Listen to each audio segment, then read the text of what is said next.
In this video, I will take you around Kathmandu starting from Swayambunath to see one of the holiest Buddhist stupas in Nepal. After which, we will have a quick stopover at Buddha Amideva Park before we head to the National Museum. In the afternoon, we are going to have our rooftop lunch and then end the day exploring Kathmandu Durbar Square.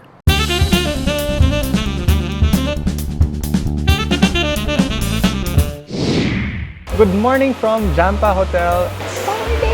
7:17 and the buffet breakfast just opened. I'll have a toast and omelette and some other stuff. They really have a nice outdoor area here for breakfast. It's very cozy. You can see the chairs outside and the sound of the water is so calming and so peaceful. It's 8:34 and now we are leaving Champa Hotel and we are with our tour guide Dale and he will be taking us around Kathmandu.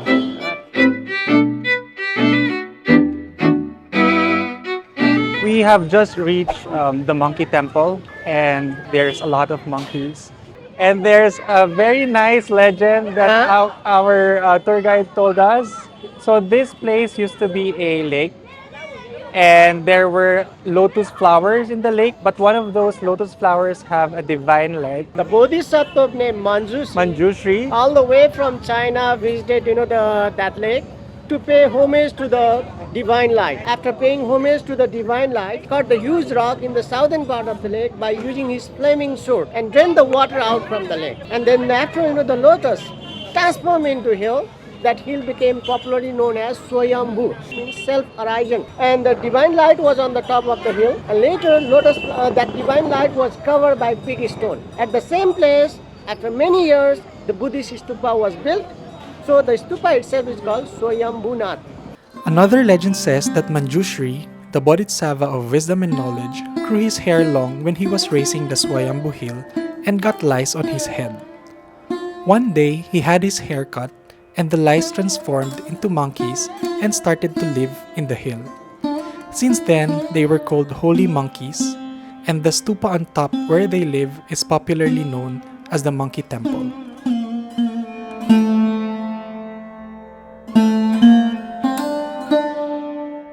That's where we are going, and that's one of the 10 UNESCO World Heritage Sites here in Nepal. There are 8 cultural heritage sites and 2 under the natural category. You can see how steep the stairs are. You can hear me panting. I think we need some tickets.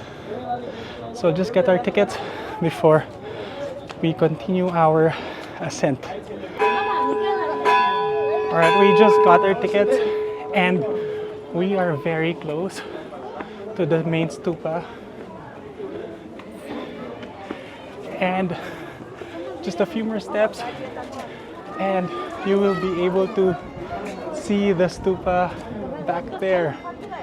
So that's the stupa back there, and if I just turn around you can see a very nice view of Kathmandu city. You can see here the main stupa, and the white base is solid. It symbolizes the mansion of Buddha or the universe. And then as you go up, you will see 2 Buddha eyes facing in each direction. There are a total of 8 Buddha eyes, which means Buddha is watching everywhere. There is like a nose-like figure, which is the Nepalese numeric 1, symbolizing unity. And you can see here, on top in the middle of the 2 eyes is the 3rd eye, which symbolizes wisdom. There are 13 spires, which are the 13 stages to attain nirvana. And there's a parasol which looks like the umbrella, which is the symbol of the protection of 3 gems. And the final one will be the symbol of nirvana.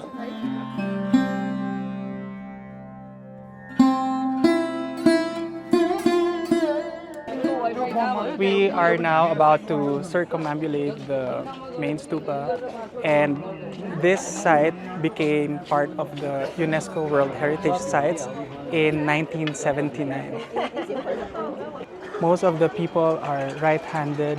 They believe that the left hand is impure, so they try to make the right hand closer to the sacred monuments. So here in this place, we can see all three structures, different kinds of structures in the same place. You can see on my back, that's a pagoda. And then there is a Nepali stupa. And that one is called the Sikara, which is an influence from India. We are on the roof deck and we can see a nice view of Kathmandu. Wow.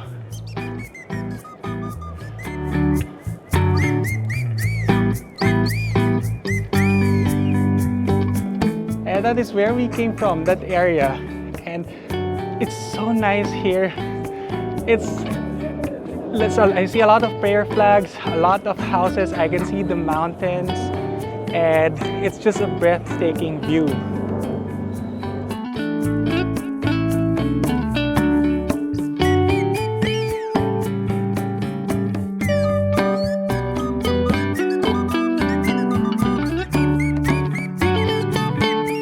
We visited that shop, and inside there were a lot of paintings, a lot of Buddhism paintings, and they even have paintings where they use like 24 karat gold, and there were paintings where they actually takes 1 month to paint using one strand of hair. So the cost varies from 20 US dollars, and of course much higher if you purchase like the gold stuff, and there are also a lot of different sizes. So it's going to be interesting if you're an art collector. It's one of the best souvenirs that you can buy here from Nepal. We are now exiting the temple, and it's a different way towards the exit.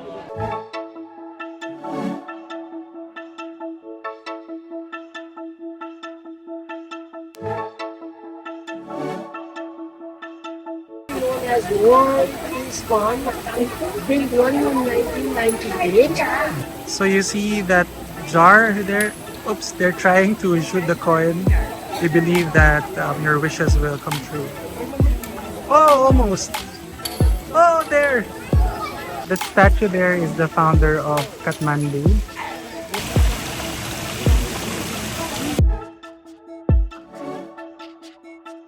If you are interested in shopping, there's a lot of shops here towards the exit, and where you can buy a lot of souvenirs or personal items. I think it's too early in the morning, not all of the shops are open, but I see a lot of like beads, necklaces, singing bowls. Ref magnets are also here, and like little Buddha statues.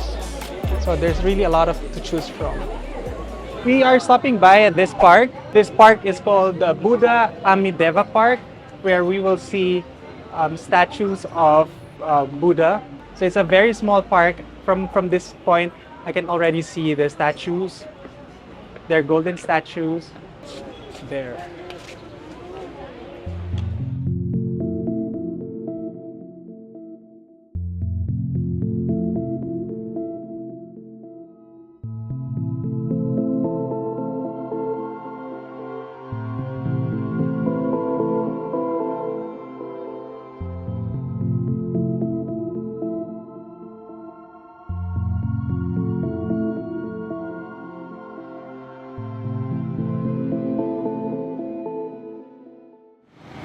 (11:13) and we are now in front of the National Museum.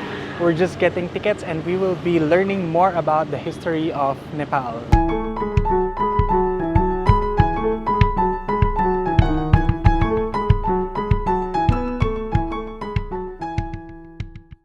We just finished visiting the Buddha Gathia Art Gallery, and we saw a lot of figurines and carvings made of stones, bronze, and wood, and a lot of them, or most of them, are influenced by either Hinduism or Buddhism. It's a really very interesting section here in this National Museum. There are 2 floors inside, and it's mostly figurines and sculptures and paintings. There are also a lot of paintings. In the painting section, we were not allowed to capture photos. Our next stop is the Buddhist Art Gallery, and it has a really nice facade. You can see that building back there. That's where we're headed to. I just came out of the Buddhist Art Gallery, and there were 2 floors inside. The first floor was divided into three different parts, basically dividing the geography of Nepal. So there's a Himalayan, which is the northern part. So you can see art pieces from that region. There's the central part, which is the Kathmandu part, and there's a Terai part, which is towards the south of the country. Upstairs, there was a mandala gallery and also a Buddhist pantheon. So if you are into art and history and Buddhism, you will enjoy this gallery.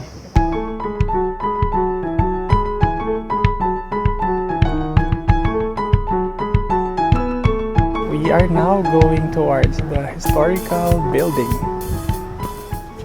We just came out from the historical building, and it's a nice gallery. There were artifacts of animals. I saw bones of one-horned rhinos, elephant skull, buffalo skull, and even like bones from whales. And then the next section were the different dolls from all over the world. And then the next part was the different ethnic groups here in Nepal, which is very interesting as well and very educational. This is the oldest building in the whole National Museum.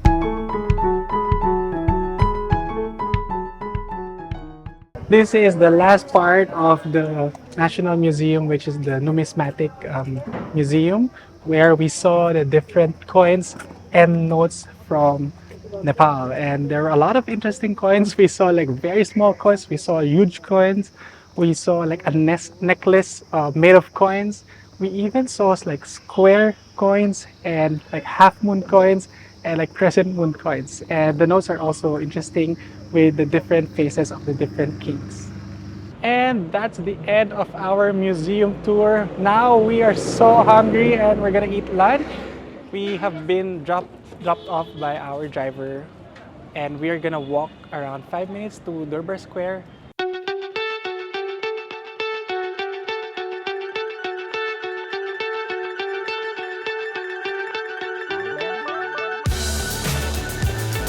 This is a very interesting street. A lot of combination of old and new. There are a variety of shops as well. You can see, you can buy carpet, you can buy some chips, and a lot of other things. It's also uphill, so if you're not used to walking uphill, it might be a bit difficult for you.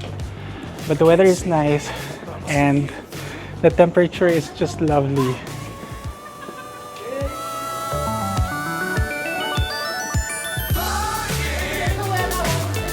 How are you, Lola Doray?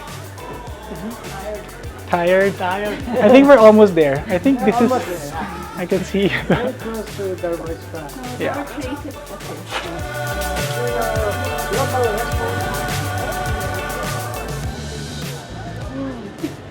Alright, so we just reached the entrance of Durbar Square.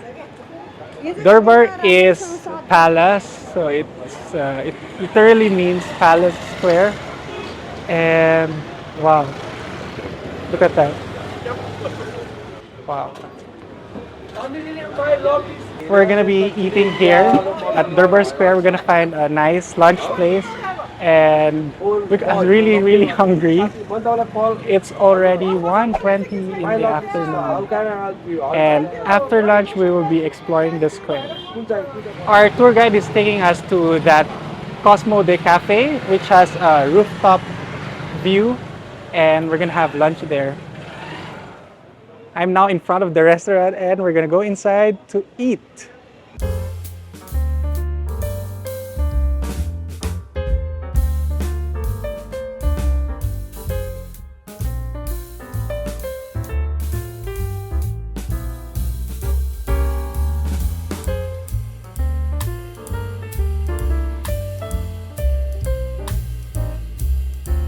Going up, and you will see the temple soon. Yeah, there. And we have reached the rooftop, and this is how the restaurant looks like from the top and the view from here. So we have been served lunch, and I'll just show you. We ordered chicken fried rice, chicken momo, buffalo momos, and it's my first time to be eating buffalo today. Alright, so I will just taste the buffalo momos.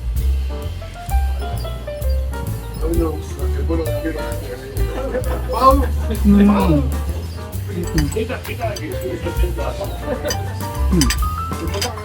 It's more towards the taste of lamb, like that, and I think it's a bit creamy. I like the saltiness that it has, but kind of has this aftertaste.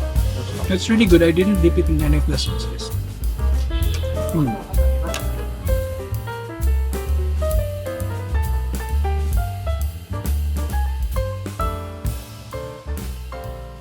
After that lunch, we are now exploring the Durbar Square, and you can see on my right very old facade. These are old structures. You can see the doors and the carvings. In outer complex of Durbar Square, one can see the temples, mostly Hindu temples, and there is a statue of the Malla king. He was very famous king in 17th century, and he built lots of, he ordered to build lots of, the temples nearby palace. So his statue is placed on the top of the stone column. And just on the right side there, you can see one statue, the golden statue that is popularly known as Swet Bhairav, White Bhairav. Bhairav is the fearsome form of Shiva, terrible form of Lord Shiva. And just on the left side over there, you can see octagonal temple. That's also Hindu temple of Bangsa Gopala. Bangsa Gopala is the temple of Lord Krishna. You can see a lot of pigeons here. The people are feeding them with corn, and the kids are playing with them as well. And it's a really nice view. You can see the different temples, and when the pigeons fly, they make nice photos as well.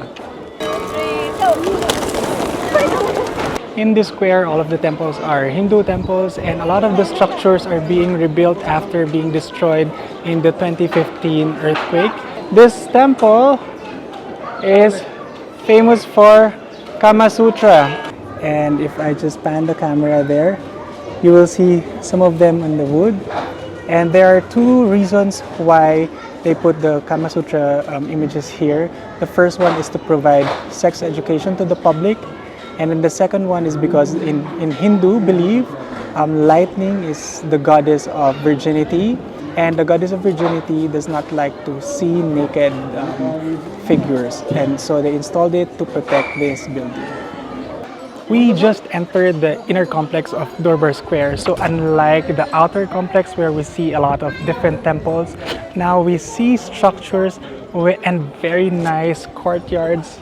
And this is the biggest courtyard here in Durbar Square. And you can see the different buildings. It's called Nasal Chowk. And there's a lot of things that you can see here. And what interested me actually is that platform at the back, and I hope you can see it, where the pots are. That platform used to be the coronation platform where they crowned the king.